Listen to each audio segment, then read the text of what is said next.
All right, I appreciate that. I guess we can accept that. So how was everyone doing? Y'all had a great conference so far? Awesome, awesome. Well, my name is Craig Boykin, and I'm from Montgomery, Alabama. I flew in, what's today? I don't even know what today is. Saturday?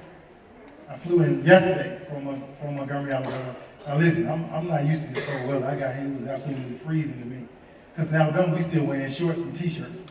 I promise it's like 70 degrees in Alabama, so God bless y'all in this cold. Y'all can have this.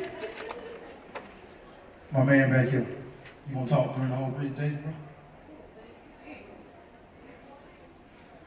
You.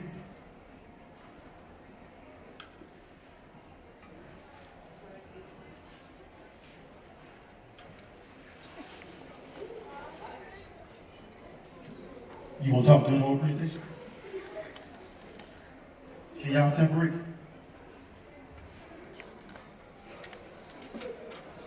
Appreciate it.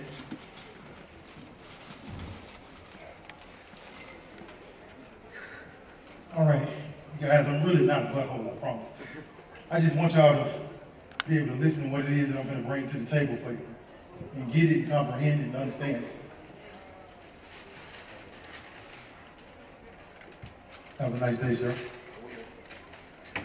All right, so like I said, I'm from Montgomery, Alabama, and I flew in yesterday. I came all the way out here to be with you guys at this awesome conference, Educating Children of Color.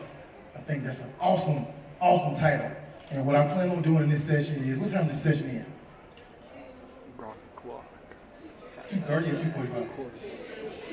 2:15. I appreciate it, because I heard it like 4 different times.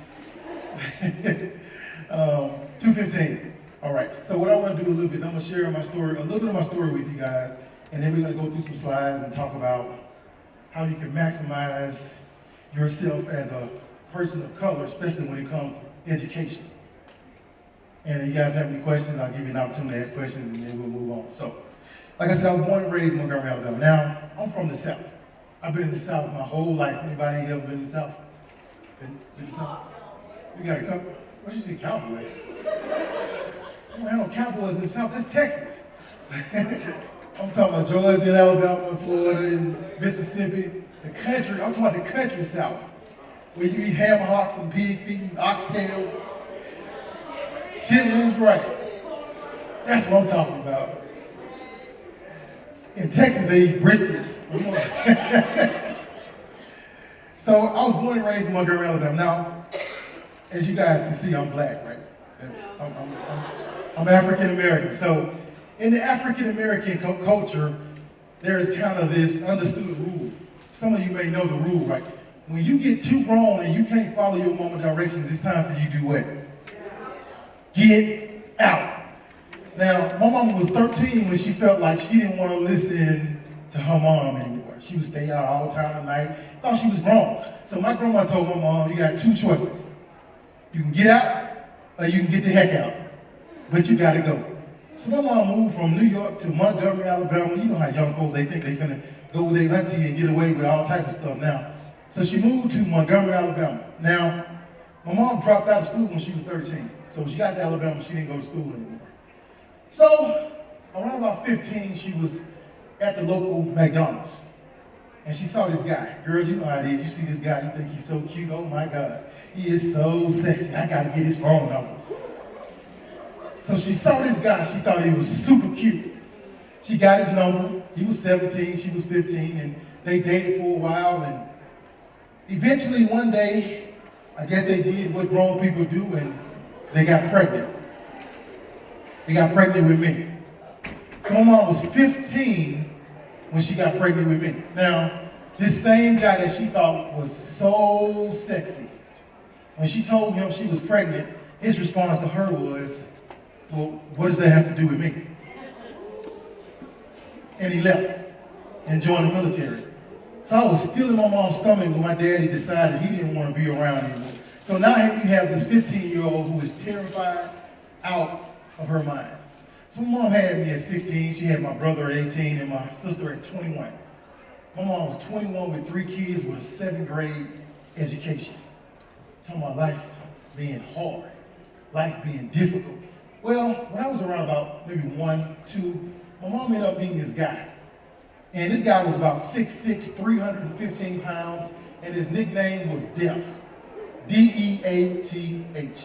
Did y'all understand? So my mom married this guy, and they moved in together. Now, when you grow up in the hood, the projects, the ghetto, whatever you want to call it, I'm finna explain to you what happens on the weekend in the hood. In the hood, on the weekend, on a Saturday, nobody wakes up until about 10 o'clock. The hood really don't start moving until around 10. Then somebody get up and they turn their radio up loud and open the front door so the whole hood can hear the radio. Then somebody get the bright idea to go outside, they start washing their car, they turn their car radio on. Then somebody get the bright idea to bring the barbecue grill out and they start grilling. Then somebody get the bright idea, hey man, let's go to the store and get some liquor and play cards. So one day, I'm a little kid, and I'm outside with my mom, and they're playing cards. Now, they play spades. Y'all know what spades? Anybody know? If you don't know what spades is, just Google it on your smartphone. So my mom outside playing spades. Now, let me explain something. I grew up in an era where kids didn't sit up on the grown people when they were talking. If you sat up on the grown people when they were talking and you were a kid, you got backhand right in the mouth. And it was quick, too. It was kind of like this. Like that. You're like, man, what did I do, man? What you hit me for? I grew up in an area where kids didn't sit up on the grown people. Some of the problems that we have today with youth is that we allow them to sit up under us as grown people while we talk about any and everything. So, I'm playing with the kids, my mom, my stepdad, and two more people were playing spades. And I heard this cursing and fussing and fighting, and I'm like, you know, as a kid, you're inquisitive. So I got up to see what was going on, and my stepfather was cursing my mom out. You stupid, beep, beep, beep, beep, beep. So, you know, I'm like, this is my mama. Like, you're not going to talk to my mama like that. Well, what happened was they were playing spades. My mom reneged, and my stepfather got upset. And he got up and flipped the card table over and slung it across the yard, grabbed my mom by the throat, slammed her on the ground, and started kicking in her head, her back, her stomach, her neck. Now, again, if you're not familiar with the way the hood goes, let me explain to you. In the hood, when a man and a woman get into it, everybody get up and just walk away. Because that's between that man and that woman. So I'm a kid, I'm standing, I'm watching this man's 300 pounds just stomping my mama like she's a dog, and nobody did anything to help her. Now, this type of stuff happened all the time, and nobody really did anything to help my mom. Well, one day, I guess my mom realized I can't keep exposing my kids to this violence. Let me explain to you what happens when kids grow up in a home and they see violence. If you are a young lady and you grow up and you see violence, you think that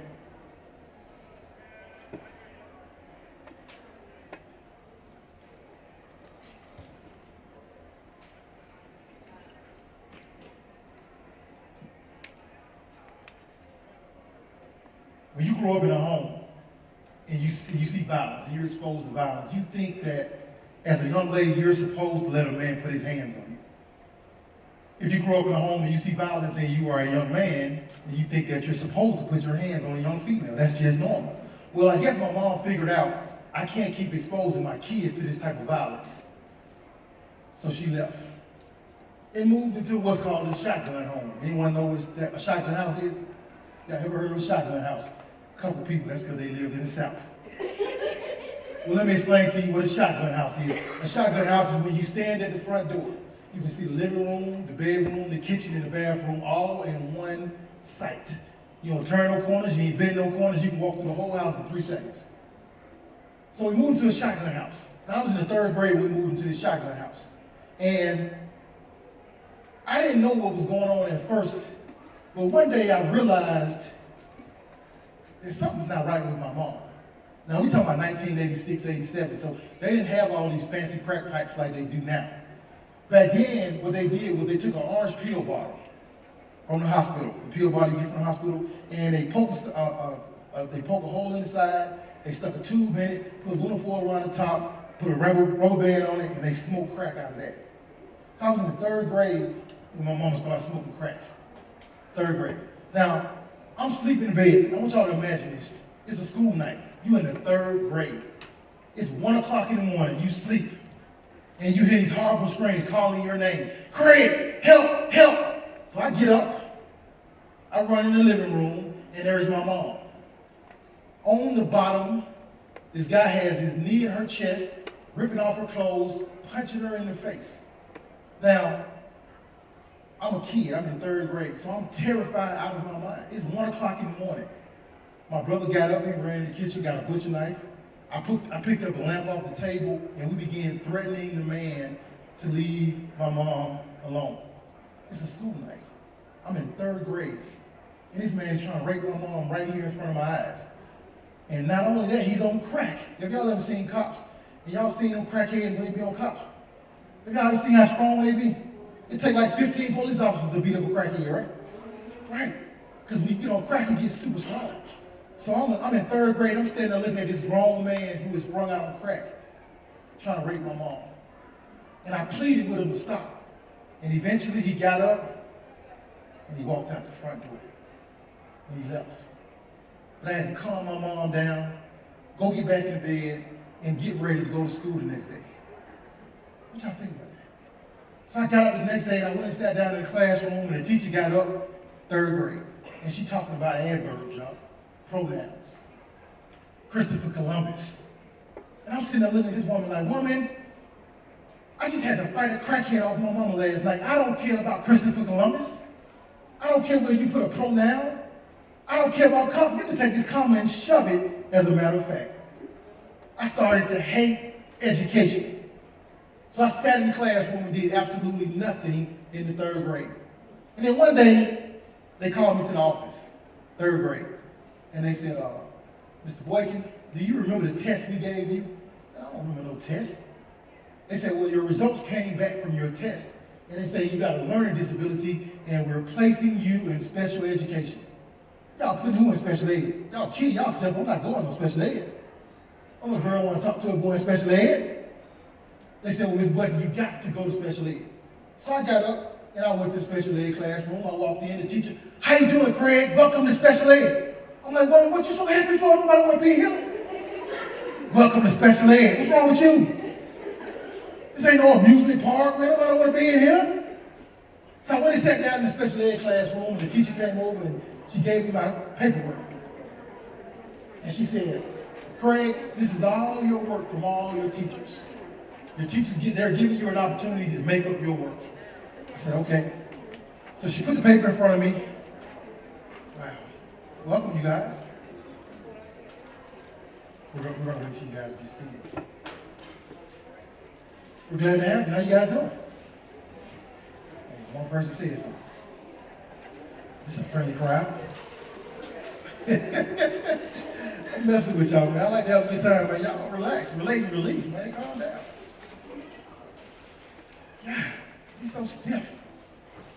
All right, what was that? You weren't paying attention. No, she wasn't listening. I'm messing with you. Okay, I'm messing with you. I was sitting down in the special ed class, right? Yeah. So the teacher came over and she tried to get me to do my work. And I'm sitting there and I'm like, woman, look, I'm not doing this work. So she came back like 30 minutes later. She said, Craig, you haven't done any work. I said, I know. Tell me something I don't know. She said, well, do you plan on doing the work? I said, no. She said, well, Craig, you got two options. You can do the work, or I got to send you to the office. I said, let me make an executive decision here. Office, do my work. Let me help you make the decision then, teacher. So I got up and flipped the teacher desk over on top of it. Oh yeah, I was crazy. They sent me to the office, and they suspended me for 30 days. That's what happened when you assault a teacher. So I came back to school after 30 days. Principal called me to the office. He said, and he asked me the dumbest question you can ask a Craig Boykin. He said, Craig, we're not going to have any more problems with you, right? I said, are you putting me back in special ed? He said, yep. I said, well, we going to have some problems. So he sent me right back to special ed. I'm sitting in special ed class. Teacher came over. She wasn't friendly this time. I guess she still remember I turned the desk on top of her head. She came over and she was like, Craig, here's your work. We need you to do it. And she walked away. So I sat there for another 30 minutes to an hour. When she came back, she said, Craig, why do we keep having these problems with you? you're not doing the work. I said, man, get out of my face. She said, well, Craig, if you don't do the work, we're going to have to send you to the office. Okay, let me make an executive decision. Do the work or go to the office. All right, let me help you make a decision then. So I got up, kicked the window pane out the trailer. Boom! Cut my leg up. They sent me to the nurse. The nurse patched me up. They sent me to the office. And the office suspended me for 45 days. 45. We did this, right, I had just missed 8 days already. We did this the entire third grade year until eventually I repeated the third grade. So now I came back to school the next year. My homeboy went on to the fourth grade, and I'll never forget it. We walked down the hall going to lunch, and I saw all my friends. They was in the fourth grade. I'm stuck in the third grade. And one of them happened, he looked at me and said, ha ha, Craig, you stupid, you in third grade again. So I beat him up. Ha ha, is it funny now? Laugh again. Every time you laugh at me, I'm gonna beat you up. So they sent me to the office and they suspended me again. Now, I don't know how I passed the third grade, because I sat in the classroom and did absolutely nothing all day. But eventually they passed me to the third grade, to the fourth grade, to the fifth grade. When I got to the fifth grade, something happened. I walked in the classroom. Now, I need y'all to understand, when your mom is on crack, you don't see productive and positive black men often. Most of the black men that you see are alcoholics, drug dealers, and abusers. They aren't really productive black men. So I walked in the classroom, and there was this black guy. He was standing in front of the class. He had a suit and tie on with a briefcase. I said, man, who is this sucker? He said, my name is Mr. Pendarvis. I'm a retired police officer. Now I teach fifth grade math. I don't take anything off anyone. This is my classroom. You can't follow directions. You can get out right now. I said, okay, let me make an executive decision. So I got up and walked out of the classroom. He told me I could leave. Me and this man had problems from day one. I stole his car keys. I took them home, put them in the dumpster. I took his briefcase and poured milk all in it with test papers in it. I did whatever I could to make his life miserable. And I remember he called me to the office one day, and he said, Craig, son, what is your problem? I said, Mr. Pendarvis, teacher, what's your problem? It's PE time. Why am I in the office? He said, you don't get it, do you think life is a game? I said, man, can I go back to PE now? He said, look at your report card, Craig. He said, you made 6 F's in every subject. How do you make 6 F's in every subject, Craig? I said, man, you act like it's hard. Just sit there and do nothing all day, and the F won't come. Making F's is easy. He said, you think it's a game. He said, Craig, I guarantee you're going to be dead or in jail by the time you're 16. Now, everybody told me I was going to be dead or in jail by the time I was 16. Church members, community people, teachers, principals, everybody telling me this. So if everybody telling me this, then it must be true. Well, eventually I repeated the 5th grade. So now I repeated 3rd grade, I repeated the 5th grade. I'm 2 years behind. And then y'all can see I'm tall. Then I hit a growth spurt. I'm like 6 feet tall, dunking a basketball in the 5th grade. I'm serious, I'm taller than all the teachers, all the students. Then I got to junior high school. I'm walking down the hall in junior high, and one day, this man came up to me. He said, come in, sir, come here. I said, yes, sir. He said, what's your name? I said, it's Craig Waken. He said, why aren't you playing football? I said, I don't know. He said, well, do you want to play football? I said, it don't really matter to me. He said, come try out for the football team. So I went and tried out for the football team. They put me at defensive end. I need y'all to understand, so I'm in 7th grade. I'm supposed to be in the 9th grade. So they put me at defensive end, and I said, okay, so what do I do? He said, every time the quarterback hikes the ball, I want you to hit him as hard as you can. Okay, I can do that. Then they put this little short white guy on me. I'm serious now, I'm about this tall. I see how tall I am, right? So they put this little small white guy on me and blocked me. Quarterback hiked the ball, I took the kick him butt out of my face, man. Threw him halfway across the field, and I ran and hit the quarterback. Bam! Quarterback held me, flew off. He flew another way. He on the ground. Coach, I think you broke my arm. Coach, help me, please. I said, yeah, boy, I'm finna get suspended for this one. The coach called me over. Boykin, get over here. I'm like, yes, sir, coach. What did I do wrong? He said, Boykin, good job. What? This is legal? Man, y'all should put me out here in the 3rd grade. I got a lot of frustration to get off my chest. And this is what I call the athletic trap. You say, well, what's the athletic trap?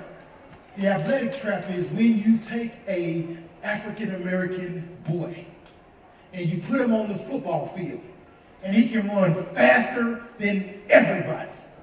And he ain't been to one weight room, he ain't never been to any training, the boy is just naturally fast.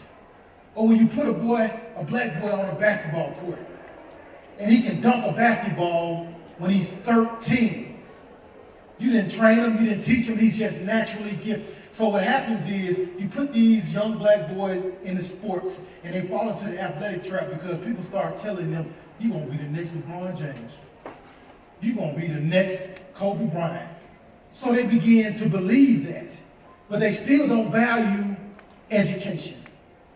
They sit in the classroom and they hate everything the teacher talks about and they dream about getting to the gym so they can shoot basketball or getting back on the football field where they can run somebody over.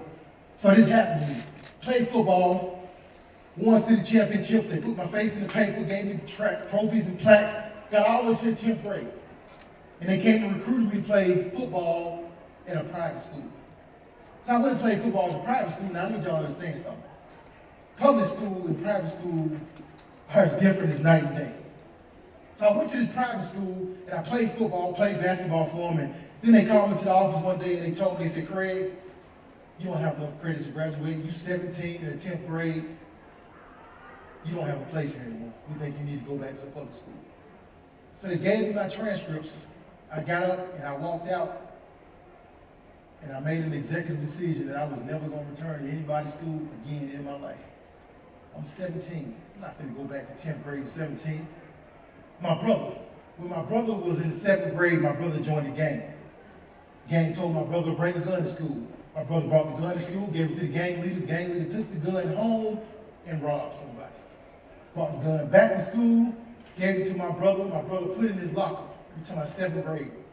Now, in typical 7th grade fashion, instead of my brother shutting his mouth and not telling anybody he got a gun, he went around school bragging to everybody, I got a gun in my locker, I got a gun in my locker, I got a gun in my locker. And what do you think happened? It got to the principal. Principal called the police. About 1,500 of them came to the school. I'm exaggerating, I'm being funny, but a bunch of them came to the school with dogs.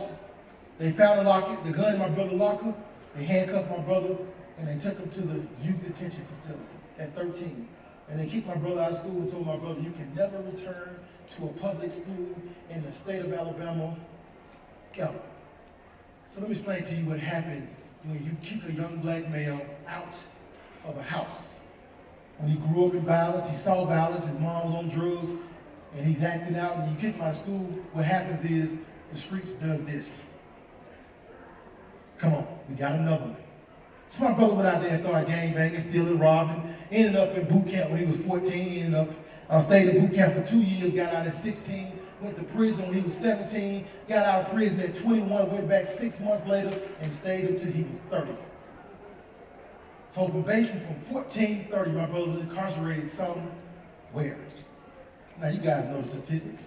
1 in 4 black males, maybe 1 in 3, gonna do prison sometime during their lifetime.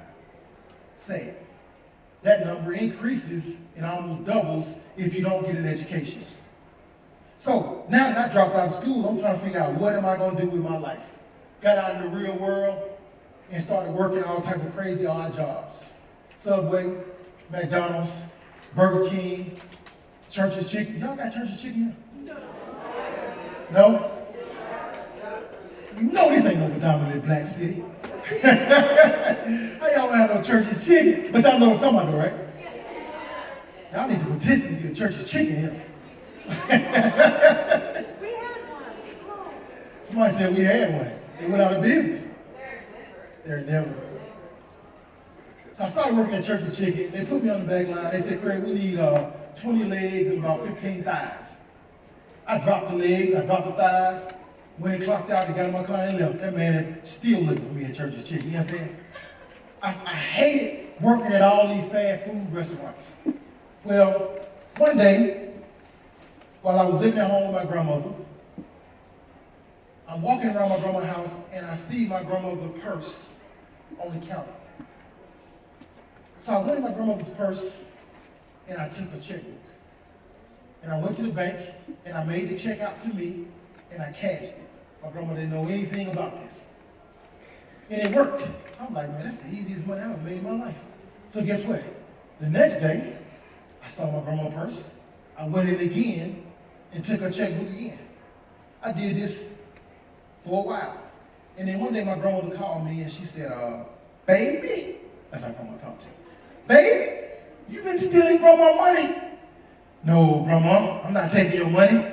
She said, well, look, if you're taking grandma money, stop. Nothing will come about it. I'm not going to do anything. We just charge it off. Just stop, Craig. I said, Grandma, I'm not taking your money. My grandma said, okay. She hung the phone up with me and dialed 911. Now, I never knew that this conversation between my grandmother and the police happened. About 2 weeks after my grandma called the police on me, my brother called me one day. It was like a Friday night. I'll never forget it. He was out of prison. I told you he stayed out of prison for 6 months. My brother called me one day. He said, bro, I'm at the bowling alley, man. I need you to come pick me up. I done got into it with this gang out here, man.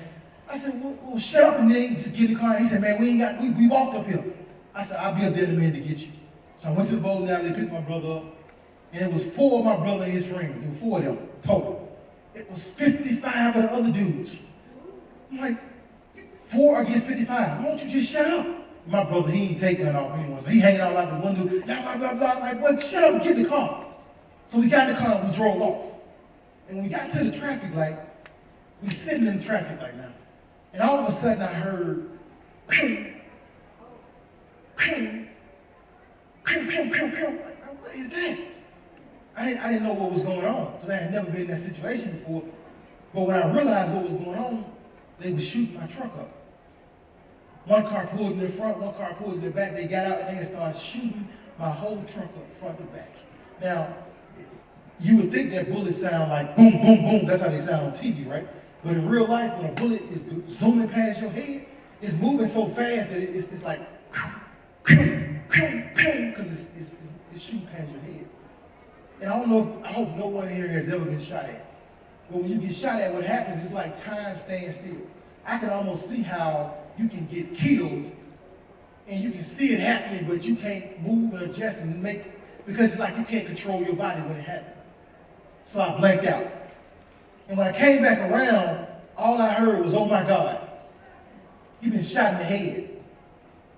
Turn around, look in the back seat. The dude sitting directly behind me had blood gushing all out his face. So we took him to the emergency room. We got him in. The nurse came over to me and she said, sir, are you all right? I said, I'm fine. Y'all need to check on dude who's been shot in the head. She said, look at your arm. I looked at my arm and blood was gushing everywhere.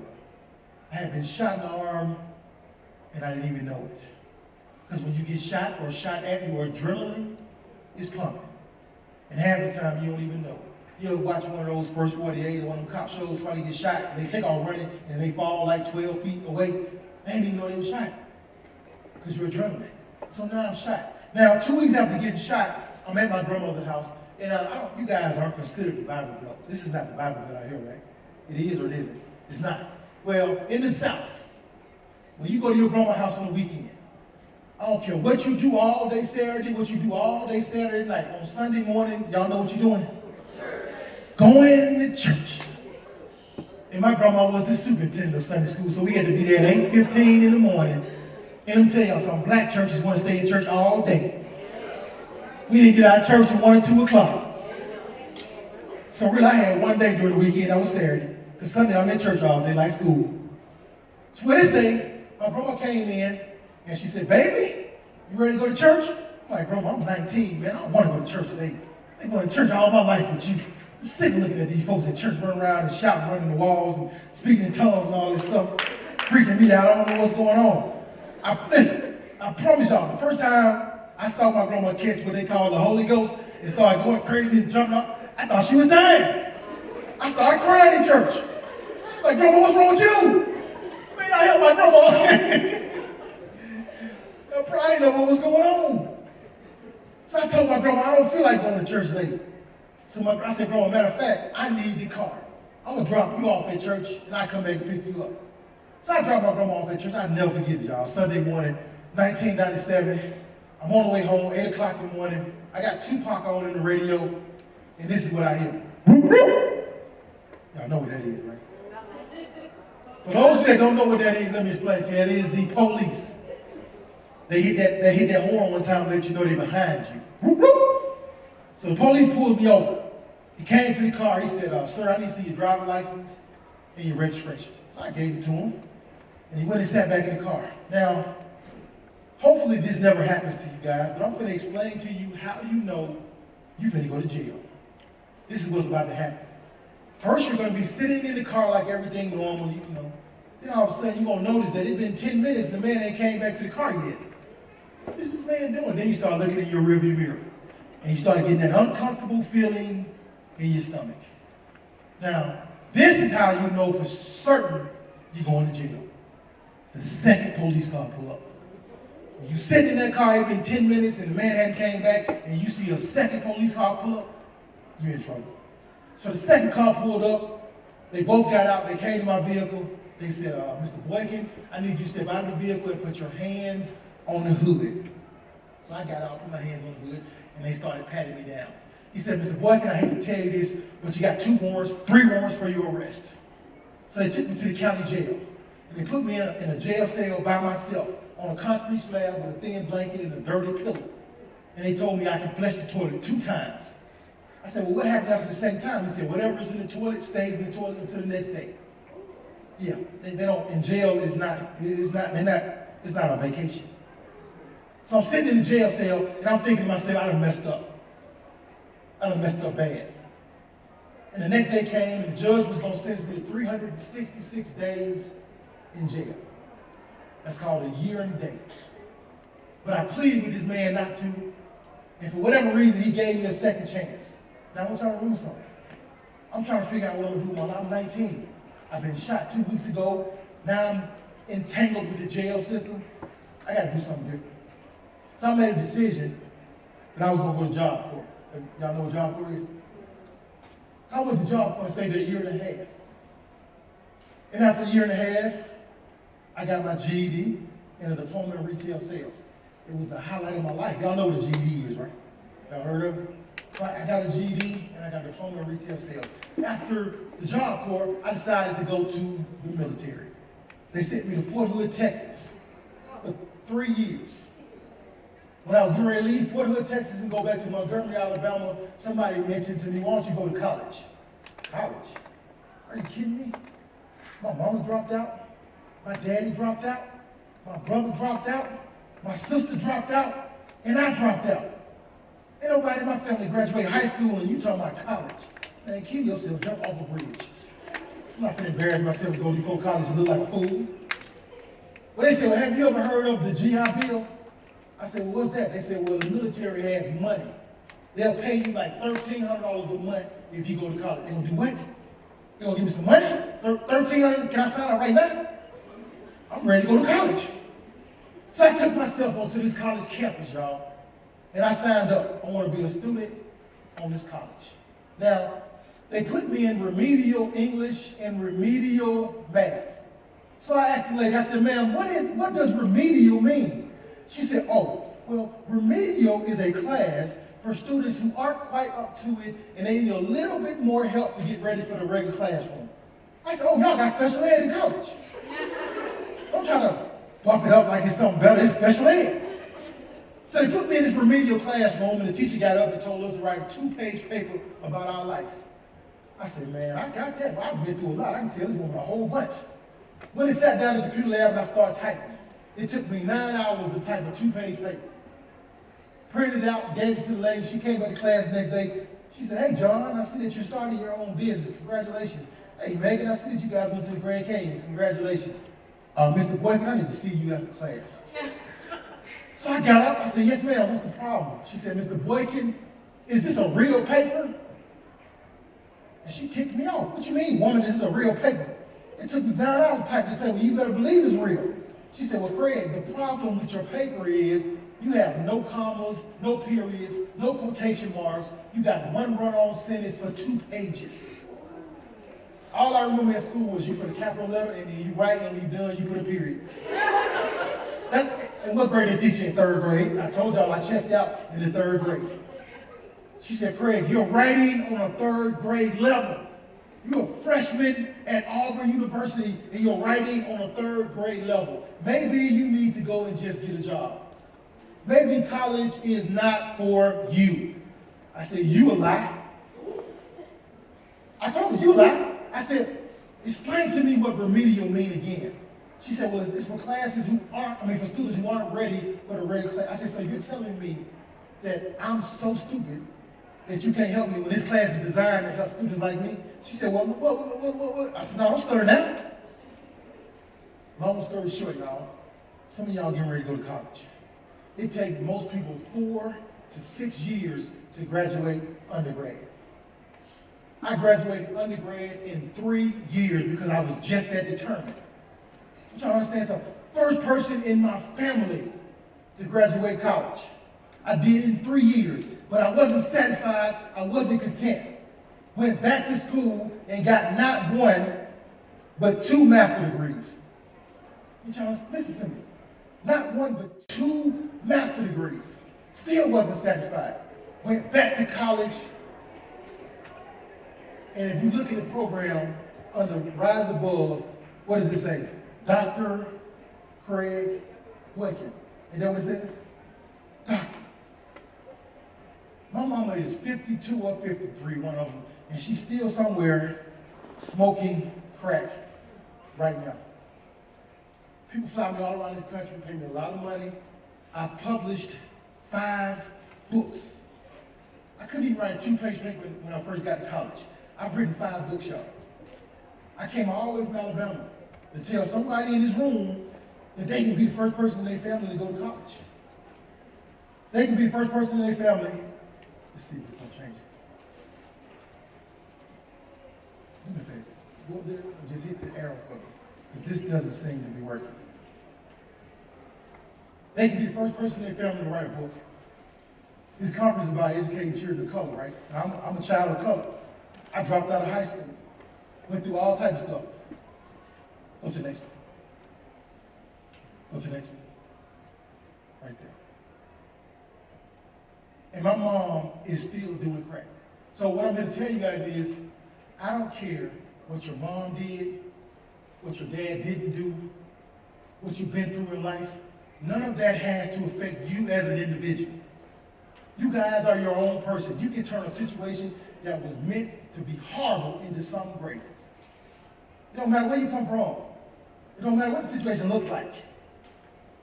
You can turn it around. Click on the next one. Education. This whole conference is about educating children of color. The one way you can make yourself count in America as a child of color, or even not, because you're not a child of color, right? But you're here though. So, right. So this works with white people as well. Whether you're white, black, Hispanic, or whatever, educating yourself is the way to make yourself relevant in America. And let me help you guys with something. I'm going to give you the secret to success. The people in America who are successful are people who create products that when they go to bed at night, they still generate money. Hope y'all got that. Now, everybody know Bill Gates. Everybody talk about how much money Bill Gates made. That's because Bill Gates created products that when you sleep in your bed, he's still making money. Clocking in and clocking out is not the way to become wealthy in America. Because what happens as soon as you clock out? What happens when you clock out? No money. You stop making money. I got 5 books on Amazon. I go to sleep at night, my Amazon account says $0. When I wake up in the morning, it says $1,435.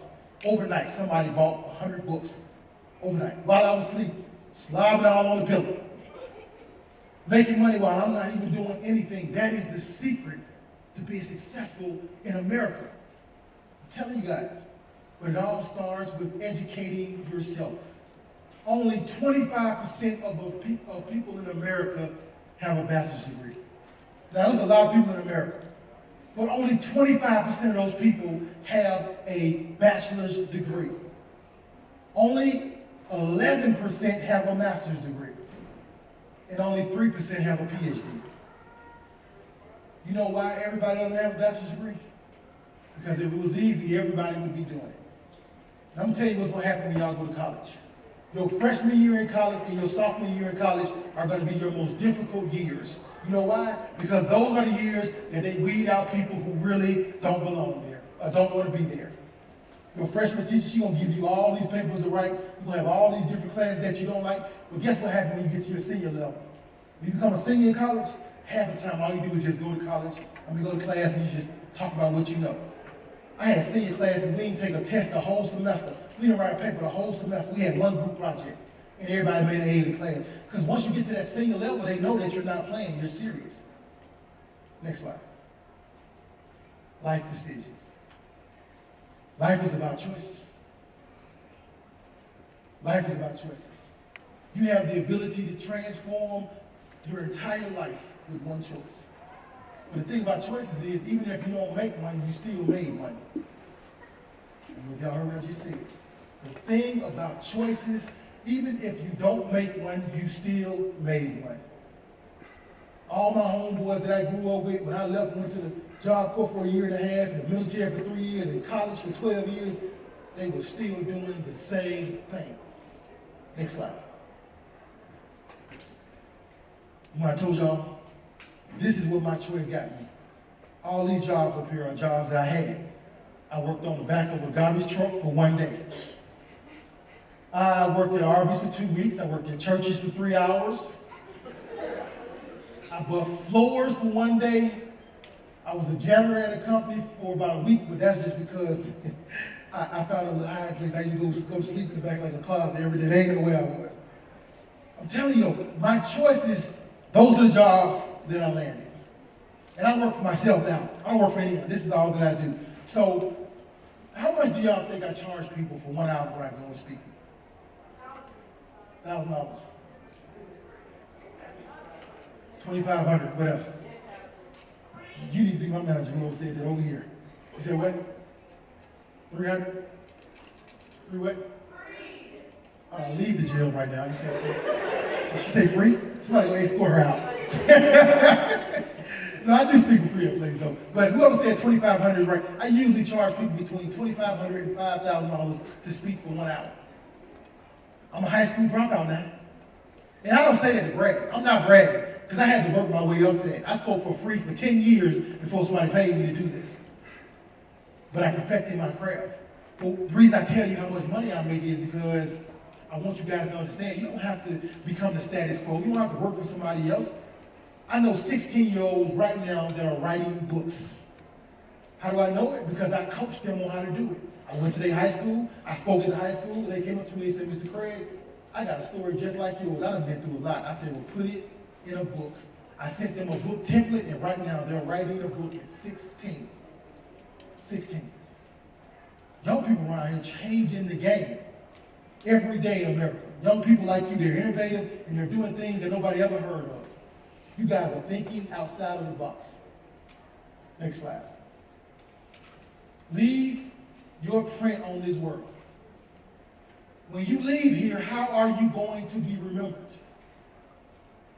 I refuse to leave here and nobody ever remember who Craig Blackman was. You a lie. I got 5 books. You don't know who I am.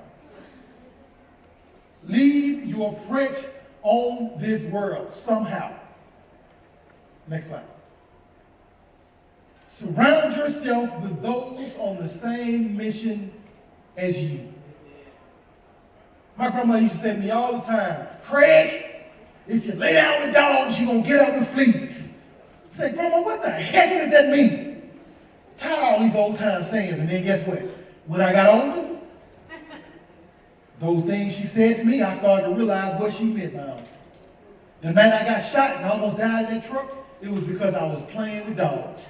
And he said, your brother was in an end. Family members can be dogs. Family members can pull you down. Matter of fact, family members sometimes pull you down faster than strangers will. You got to surround yourself with people who are on the same mission as you. If you guys want to go nowhere and be nothing, then hang around those type of people. If you want to hang around people who say, I want to own my own business, and I want to be something in life, I want to get me a doctorate degree, you need to find those type of people and hang around. Next slide. Failure is always a part of success. Tyler Perry, we love Tyler Perry. But do you not realize Tyler Perry slept in a car for years? Whether it was hot or cold outside, he slept in a car. He drove from city to city and he put on plays. And I remember him, I saw a video where he said he put on a play, he thought his play was awesome, and 10 people showed up. 10. We love Steve Harvey, outside of him announcing the wrong pageant winner. But we love Steve Harvey. But Steve Harvey will tell you there's a lot of stuff in his past that he messed up on and he failed at before he got to their level of success. See, we love the story afterward. But I think people need to expose you more to the hell they went through to get to where they are. Because failure is always a part of success. What's the next one? Success requires you to be just a little crazy. What do I mean by that? Well, Craig Boykin got to be just a little crazy to think that he can go from where he was to where he is now. Just a little. Because everybody in my circle, everybody that I saw, no one was doing anything like what I'm doing. So for me to think that I can actually achieve this, I'm a little different. I'm a little off in the head. But sometimes being a little off in the head is good. I don't want to be like everyone else. Let's see. Number 4. You have to eliminate excuses. Again, it doesn't matter what your past looks like. Your future is wide open. Your future hasn't been written yet. Your future will be whatever you make it. Next slide. I came all the way from Montgomery, Alabama, to share with you guys my story. It wasn't easy because while I was in college and I had my head in the book, my sister, my mama, my brother, all my friends, they was at the club turning up, popping bottles, having fun, and I'm at home studying accounting. It wasn't easy. But again, it's been 10 years, 4 degrees later, and they still popping bottles, turning up, getting drunk in the club. But the crazy thing, they got to get a ride to the club. They get drunk in the club, they ain't even got no car.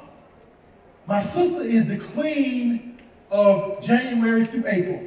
Y'all know what happened January through April? She's the queen of getting her income tax check and balling out from January, and she broke by April. Now, y'all ain't saying nothing. And I know y'all know somebody in here like that. They get a new car every February, and then you ask them in May, where your car at? It's in the shop. You a lie, that car got repossessed, don't play with me. I'm serious, my sister don't put nothing on Facebook about going out to eat until February. Then she had Applebee's martini glasses, and they turn it up like, and I'm not making fun of my sister, I love my sister to death. But y'all know people like that, right? The only time they can do anything in life is when they get their income tax check. Listen to me. The people who make things happen in life, period, are often those that stand alone. Any questions? Does anyone have any questions? Who's going to be the brave soul to ask the question first? I know y'all got questions. Y'all just, I'm not going to ask. I'm too cool to ask a question. Yes, ma'am. I didn't hear what you said. What you say? Great question. And because you're the first person to ask a question, I'm going to give you my book for free. Come get this book, girl. Come on. Told y'all. Let's step up first. There you go. I'll sign it for you after we're done. Okay, make sure. She asked me, did I try to help my mom? Great question. Absolutely. And my mom told me that if I died tomorrow, she would spit on my grave. That's my mom now. She said she wouldn't come to the funeral, but she would make sure she came to the grave site and spit on it. I'm my firstborn. Now, the problem with my mom is, and this is another one of my grandma's sayings, you cannot help somebody that don't want to help themselves. I can take my mama to the best drug clinic in America. drop her off, pay for all the services. And if she get up 15 minutes later and run out the back door, then that's on her. You can't help someone that don't. I love my mama to death. Matter of fact, I dedicated my book to her. But I can't help you if you don't want to help yourself. The young man that was in the back that was talking, I asked him to stop, and he left. I can't help him if he don't want to help himself. So I'm not your typical speaker. See, most speakers come in and they're going to keep on talking while you talking. But I don't play them type of games. You understand what I'm saying? I don't play them games. Because I came here to help. And if you don't want to listen, don't distract somebody else. Go to sleep or leave. Because it's not a game. We out here losing kids. Pick a newspaper up. Look on Facebook. They dying left and right. And we playing games. Question. Okay, so you talk about how you... She got a loud mouth. You talk about how you and your family are kind of disconnected at this point. I'm kind of like experiencing that with my dad's side of the family. How did you use that to feel yourself to do better in your success? Great question. I'm going to give you a book just because that was such an eloquent question. So when you're done, make sure you come down here and get a book. I'm not going to do this for everybody. I don't want y'all to think you ask a question, you get a book. The book's $15 a piece. But what I did was I used it as motivation to prove everyone wrong, even my family. Because when I used to sit there and be studying and they be looking at me like, man, you ain't going to do that. Why are you studying? Why are you always going to school? You know, I don't know what they thought. They thought it was a game. So I used it to prove them wrong. And I don't throw it in their face, but I often let them know. While I was in school and y'all saw me going to school and y'all was playing and y'all didn't think it was important, y'all could have been in school also. But they didn't know. So it's frustrating. The holidays, we just left the holidays. Christmas, Thanksgiving, those are the worst days for me. Because where everyone is with their family, I got a wife and a son, but I got a 15-month-old son. My mom has never saw him. And she stayed 15 minutes from me. Never saw my son out. Now, I'm kind of torn about that because my mom smoked weed, my mom smoked crack, they cursed, they drinking. I don't want to expose my son to their ignorance. But I wouldn't know his grandmother, but I don't want to expose him to the ignorance. So I don't know, and it's just kind of worked out because she hates me, and he said, you don't want to hate you. You don't know my mama. Google her Facebook page. I ain't gonna tell y'all her name, but my mama hates me. Listen, my mama called the judge and tried to get a gag order on me and stop me from speaking.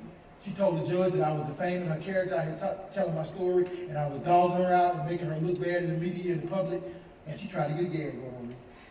She tried to get money off my book because she said the book included her story, and it was a whole bunch of mess.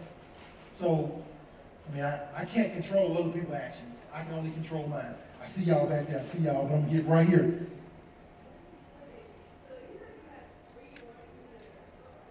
You are nosy.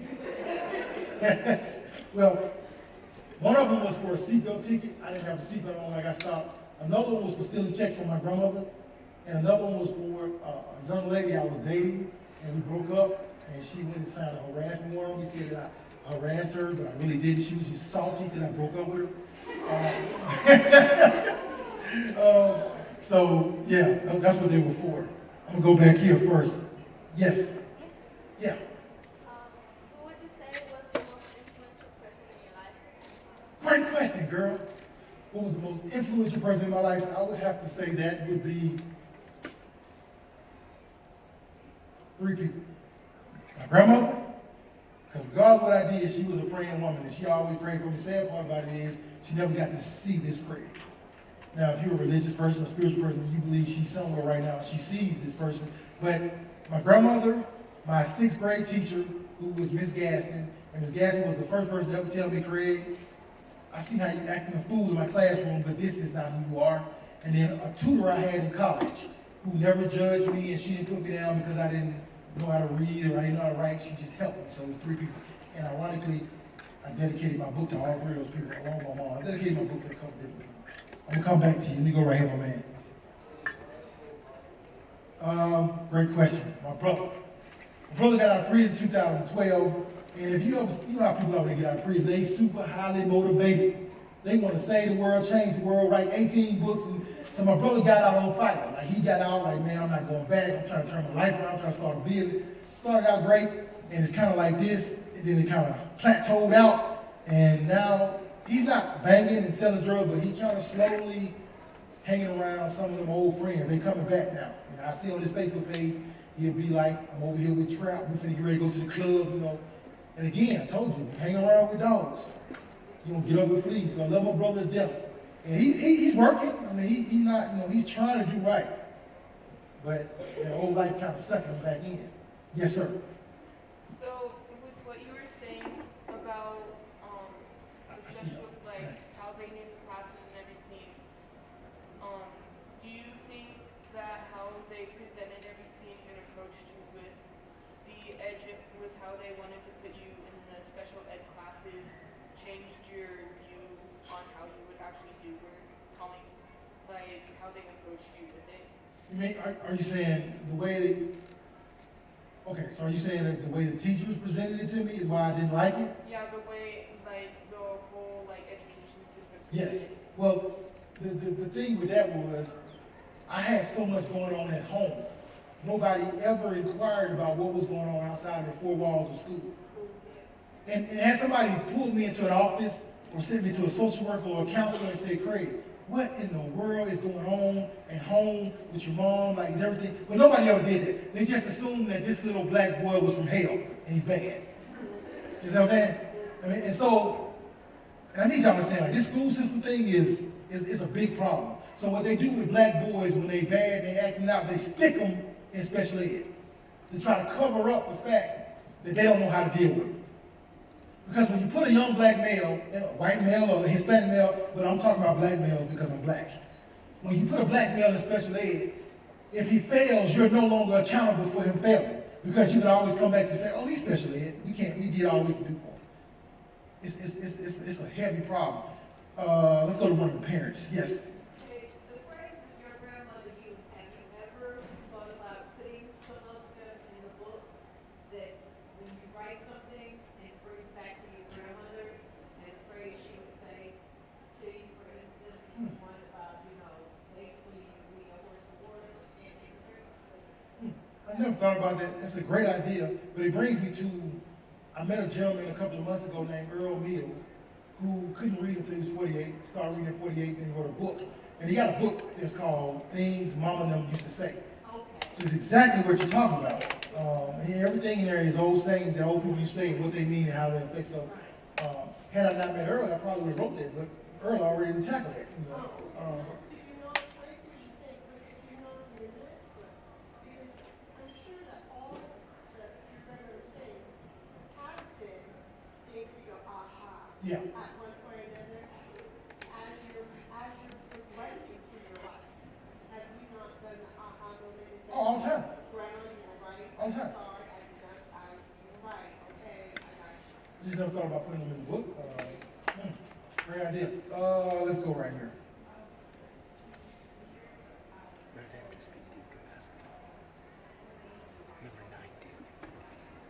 Great question. She said, were you studying, well, maybe you want to write a book about my life? Well, I was speaking at a conference, and this white guy came up to me in a ponytail, and he said, Craig, where's your book? I said, my book? He said, yeah. He said, man, that story you just told? He said, I've seen people write books that they don't have half that story. He's like, you need to put that in a book. So I said, So in 2010, I came up with the idea to write the book. Well, let me help y'all with something. When you sit down to writing a book, that's one of the most tedious things that you got to sit there and just hours at hand, and it's not fun. So I sat down, I tried to write it, and then I hit the wall. Bam! And I said, you know what, man, the heck with writing this book. This ain't fun. So I walked away from it. And I came back to it 3 years later, in 2013, and I cheated. Let me tell y'all how I cheated. I don't share my secrets with everybody. I see your hand getting heavy, right? Let me tell y'all a secret that I learned about writing a book. Do y'all know what Dragon Speak is? Yes. Dragon Speak is a program where it comes with a microphone and a dish. You program it on your computer and you talk through the microphone and it types the words out for you. So I went and bought Dragon Speak, and I would literally on Saturday be laying in my bed, basketball game or the football game is muted, and I'm talking in the mic and it's just typing, type. I wrote my whole book like that. And I finished it just like that, because you can talk faster than you can necessarily type. And let me tell you what else happens when you speak in a book. you don't lose your creativity. You lose creativity when you're typing because you're trying to be grammatically correct. But when you're speaking something, you're not concerned about being grammatically correct. You're just telling the story. So what happened was I told the story. Now, I had all type of grammatical incorrect. So what I did was I spoke the whole book, then I went back, edited again, sent somebody else, they edited, and I came back and edited again, and I published it. And when I learned that secret, them other 4 books, I split one book out in 3 months. Just like that. Easy. Yes, Lord. Oh yeah, grandma, listen. Grandma putting me in jail is what saved my life. I tell people, I say, at first I was upset with her, but had she not done that, I would not have had the aha moment. So yeah, when I got out, man, it was still love between me and my grandma. There was no ill feelings. I paid her back a little bit of the money, but then I got to the point like, grandma, you love me, right? I ain't got to pay you anymore, right? So yeah, no, it was never ill feelings after that. Yes, ma'am. Go back to slide 2 4. That one? Another question. Yes, ma'am. She said, how did I overcome my struggles? The biggest thing is I want to prove everybody wrong. I did not allow excuses to dictate where I was going. I figured out that people, your failures don't have to be like quicksand. They can actually be like stepping stones or blocks that help you get to another level. The reason people pay me so much money and people fly me all across the country is because my story is so intriguing. You don't see people every day who dropped out of high school with 4 college degrees and 5 books. You know what I'm saying? So I used all of that as motivation, and I just didn't stop. Because let me tell y'all another secret about college. I mean, I hope y'all listen, because I'm giving y'all nuggets. When you go to college, college is a system.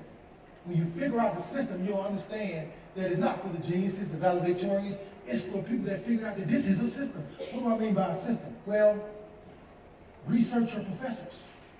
A professor in college can make or break you. Get with other students and say, hey man, who you took for English? And they're going to tell you, don't take Miss Jackson, she a butthole. But take Miss Smith because she cool. They'll tell you who to take and who not to take. Because college professors are not like high school teachers. College professors don't give a hill of beans whether you get it or not. They say you're grown at this point. And everything that you need to know is in that syllabi. That means if you got a test next Tuesday and you in my class and I told you at the beginning of the semester we got a test next Tuesday, I expect for you to know that or refer back to the syllabi. I'm not telling you Monday we got a test tomorrow. That's up to you. So if you think Tuesday a day you want to take off, you don't want to come, I don't care. I'm not taking a roll. You're grown. College is system, y'all. I figured it out. I went to every one of my professors in their office and I sat down and talked to them. How you doing? My name Craig Boy.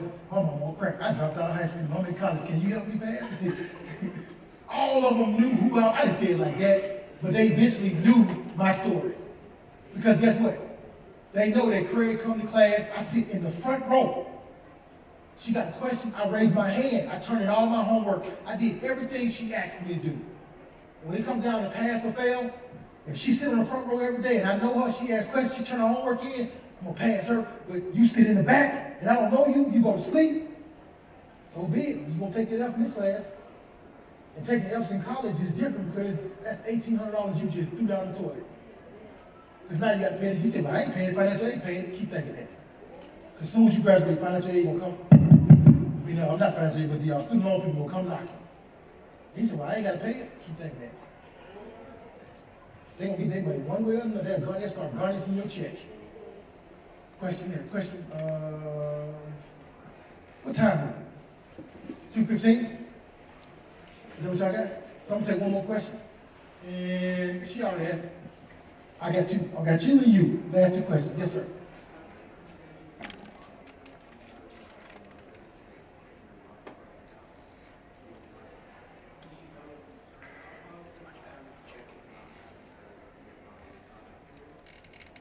Brother, that's a constant struggle every day. That's a constant prayer, a constant meditation, a constant cry. I mean, literally, I promise you. Yes, I'm successful, got it all together, but Christmas, Thanksgiving, My mom's birthday was December 6th. My sister's birthday was December 24th. Like, I can't call, I can't go around. My birthday coming up March 10th. You know, every time one of those days come, it just reminds me of how messed up the situation is. So it's just a constant reminder. I just have to keep telling myself, Fred, you got a son, you got a wife, you just got to keep pushing forward. They grown, they make their own decisions. I can't control what they do. I love my mama. I hope before she passed, we can reconcile, but if not, I can't control it. Last question. Yes.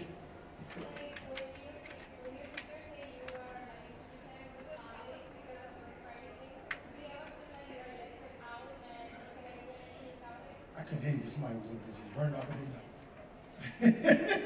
And one of them supposed to be coming to get a book. That's what I'm talking about. Shh. I couldn't hear it. What did you say? Say it again. You got a little accent too. Oh. Yeah.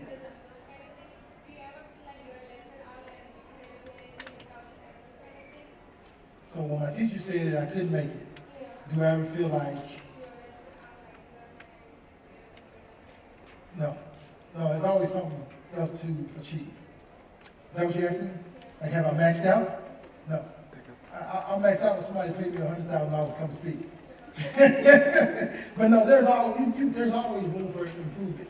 I saw somebody had like 100 books. I thought 5 was a lot, but I mean, there's always ways to improve yourself. So listen, you guys are great. I wish more of the students would have came and heard this story. I appreciate it. Good luck with everything that you do in the future. Make sure the girl come get her book, and thank you guys.